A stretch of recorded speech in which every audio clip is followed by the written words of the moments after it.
اللهم صل على محمد وآل محمد وبارك وسلم عليهم. بسم الله الرحمن الرحیم. جابر بن عبداللہ انصاری رضی اللہ عنہ حضرت فاطمۃ الزہرا سلام اللہ علیہا صاحبزادی رسول خدا سے روایت کرتے ہیں کہ میں نے حضرت فاطمہ کو فرماتے سنا کہ میرے بابا جان رسول اللہ صلی اللہ علیہ وسلم ایک دن میرے پر تشریف لائے اور فرمانے لگے فاطمہ تم پر سلام ہو. میں نے جواب دیا بابا جان آپ پر بھی سلام ہو. پھر آپ نے فرمایا میں اپنے جسم میں کمزوری سی محسوس کر رہا ہوں. میں نے کہا بابا جان خدا نہ کرے جو آپ کمزور ہوں. پھر آپ نے فرمایا فاطمہ مجھے یمنی چادر لا کر اٹھا دو. چنانچہ میں یمنی چادر لے آئی اور وہ میں نے آپ کو اڑھا دی. میں برابر آپ کی بدلتی ہوئی کیفیت کا مشاہدہ کرنے لگی. ایک دم کیا دیکھتی ہوں کہ آپ کا چہرہ مبارک 14ویں رات کے چاند کی طرح چمکنے لگا. ایک ساعت نہیں گزری تھی کہ میرے بیٹے حسن علیہ السلام آ گئے اور بولے آپ پر سلام ہو امی جان. میں نے جواب دیا تم پر بھی سلام ہو میری آنکھ کے تارے میرے دل کے ٹکڑے.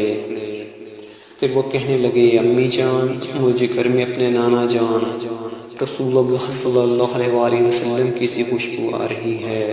میں نے کہا ہاں تمہارے نانا جان چادر اوڑے یہی تشریف رکھتے ہیں.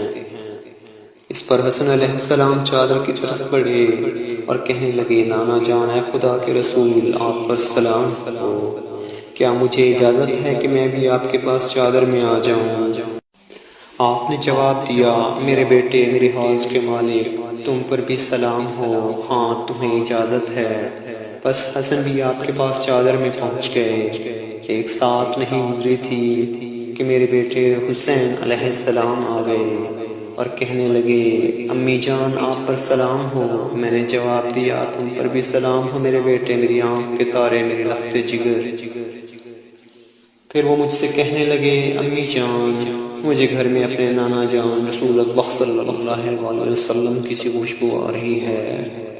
میں نے کہا ہاں تمہارے نانا جان اور بھائی جان دونوں چادر کے اندر ہیں. اس پر حسین علیہ السلام چادر کے قریب گئے اور بولے آپ پر سلام ہو نانا جان آپ پر سلام ہو اے خدا کے مختار نبی. کیا آپ کی اجازت ہے کہ میں بھی آپ دونوں کے پاس چادر میں آ جاؤں؟ آپ نے فرمایا تم پر بھی سلام ہو میرے بیٹے میری امت کو بخشوانے والے تمہیں اجازت ہے. بس حسین بھی ان دونوں کے پاس چادر میں داخل ہو گئے.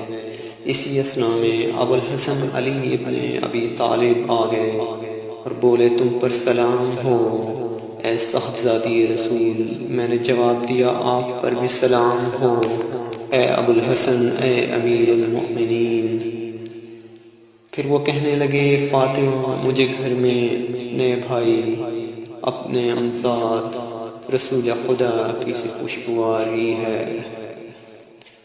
میں نے جواب دیا ہاں وہ آپ کے دونوں بیٹوں سمیت چادر کے اندر ہیں. پھر وہ علی علیہ السلام چادر کے قریب گئے اور بولے آپ پر سلام ہو یا رسول اللہ کیا مجھے بھی اجازت ہے کہ میں آپ کے پاس چادر میں آ جاؤں؟ بابا جان نے ان سے فرمایا تم پر بھی سلام ہو میرے بھائی میرے وسیع میرے جانشین میرے علمبردار تمہیں اجازت ہے. بس علی علیہ السلام بھی چادر میں داخل ہو گئے. پھر میں خود چادر کے قریب گئی اور میں نے کہا سلام ہو آپ پر بابا جان یا رسول اللہ کیا مجھے اجازت ہے کہ میں بھی آپ کے پاس چادر میں آ جاؤں؟ بابا جان نے فرمایا تم پر بھی سلام ہو میری بیٹی میری پارہ جگر تمہیں بھی اجازت ہے. چنانچہ میں بھی چادر میں چلی گئی. اب جو ہم سب چادر میں اکٹھے ہو گئے تو بابا جان نے چادر کے دونوں کنارے پکڑے اور دائیں ہاتھ سے آسمان کی طرف اشارہ کرتے ہوئے فرمایا یا اللہ یہ میرے اہل بیت میرے خاص لوگ اور میرے حامی ہیں. ان کا گوشت میرا گوشت اور ان کا خون میرا خون ہے. جو انہیں ستاتا ہے وہ مجھے عذاب دیتا ہے. جو انہیں رنجیدہ کرتا ہے وہ مجھے رنج پہنچاتا ہے. جو ان سے لڑے گا وہ میں بھی اس سے لڑوں گا. جو ان سے صلح رکھے گا میں بھی اس سے صلح رکھوں گا، جو ان سے دشمنی کرے گا میں بھی اس کا دشمن ہوں گا، اور جو ان سے محبت کرے گا میں بھی اس سے محبت کروں گا، کیونکہ یہ مجھ سے ہیں اور میں ان سے ہوں۔ اے خدا تو اپنی صلوات، برکات، رحمت، بخشش اور خوشنودی میرے اور ان کے لیے قرار دے، اور ان سے نجاست کو دور رکھ اور انہیں نہایت پاک و پاکیزہ رکھ۔ اللہم صلی علی محمد وعلی محمد۔ پھر خدا بزرگ و برتر نے فرمایا، اے فرشتوں، اے آسمان کے رہنے والوں، میں نے یہ مضبوط آسمان، پھیلی ہوئی زمین، روشن چاند، چمکیلا سورج، گھومتے سیارے، تھلکتا سمندر، تیرتی کشتی، یہ ساری چیزیں انہی 5 افراد کی خاطر اور انہی کی محبت میں پیدا کی ہیں جو چادر اوڑھے ہوئے ہیں۔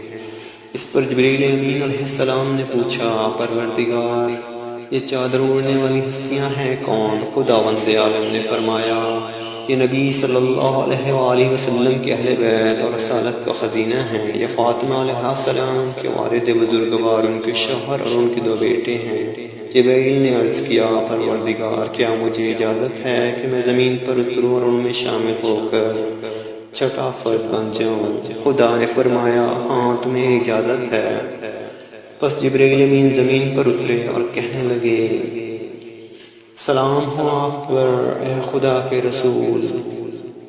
خدائے بزرگ و برتر آپ کو سلام کہتا ہے، آپ کو درود اور احترام سے سرفراز فرماتا ہے اور آپ سے فرماتا ہے کہ مجھے اپنی عزت اور جلال کی قسم، میں نے یہ مضبوط آسمان، پھیلی ہوئی زمین، روشن چاند، چمکیلا سورج، گھومتے سیارے، تھلکتا سمندر، تیرتی کشتی، یہ ساری چیزیں صرف آپ کی محبت اور صدقے میں پیدا کی ہیں، اور خدا نے مجھے اجازت دی ہے کہ میں بھی چادر کے اندر آپ کے پاس آ جاؤں۔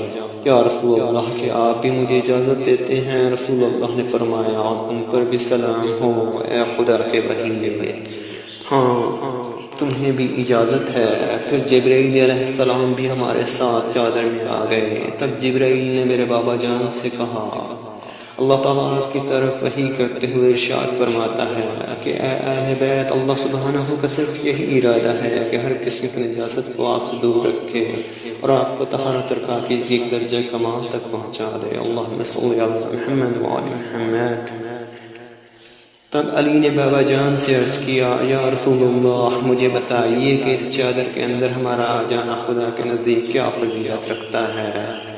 اس پر نبی کریم صلی اللہ علیہ وآلہ وسلم نے فرمایا، اس ذات کی قسم جس نے مجھے حق کے ساتھ نبی بنایا اور لوگوں کی نجات کی خاطر مجھے رسالت کے لیے منتخب کیا، اہل زمین کی جس محفل میں ہمارے شیعہ اور دوستدار اکٹھے ہوں گے اور ہماری یہ حدیث بیان کریں گے، ان پر خدا کی رحمت نازل ہوگی، فرشتے ان کو حلقے میں لے لیں گے، اور جب تک وہ لوگ محفل سے رخصت نہیں ہو جائیں گے ان کے لیے استغفار کرتے رہیں گے۔ اس پر علی علیہ السلام نے کہا، خدا کی قسم ہم اس وقت کامیاب ہو گئے، اور رب کعبہ کی قسم ہمارے شیعہ بھی کامیاب ہو گئے۔ پھر بابا جان رسول خدا صلی اللہ علیہ وآلہ وسلم نے فرمایا، اے علی، اس ذات کی قسم جس نے مجھے سچا نبی بنایا اور لوگوں کی نجات کی خاطر رسالت کے لیے منتخب کیا، اہل زمین کی جس محفل میں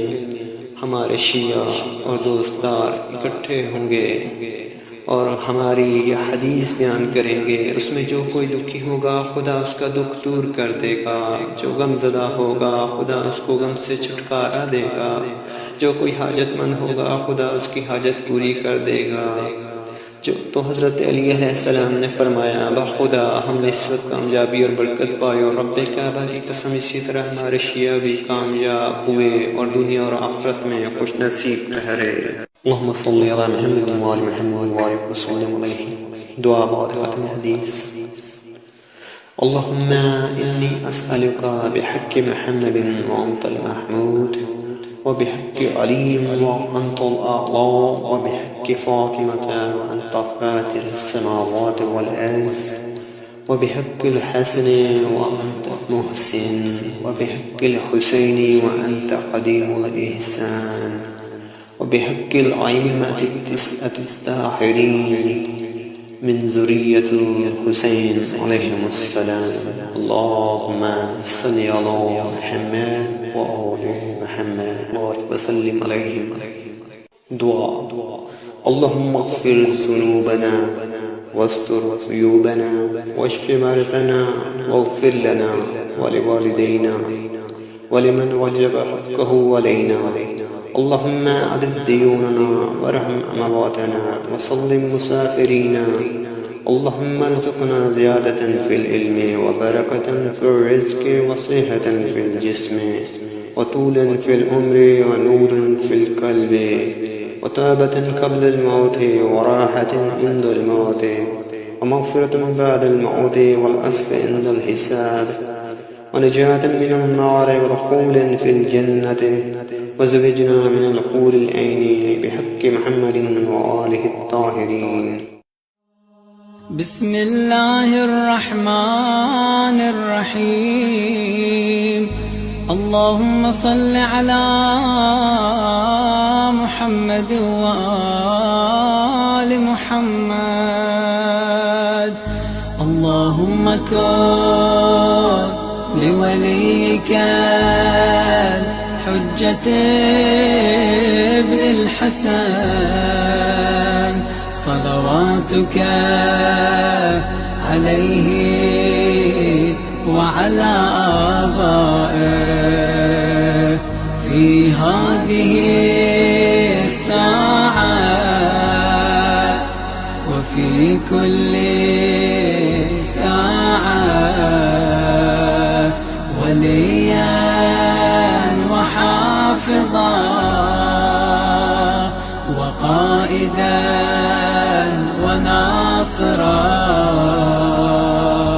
ودليلا وعينا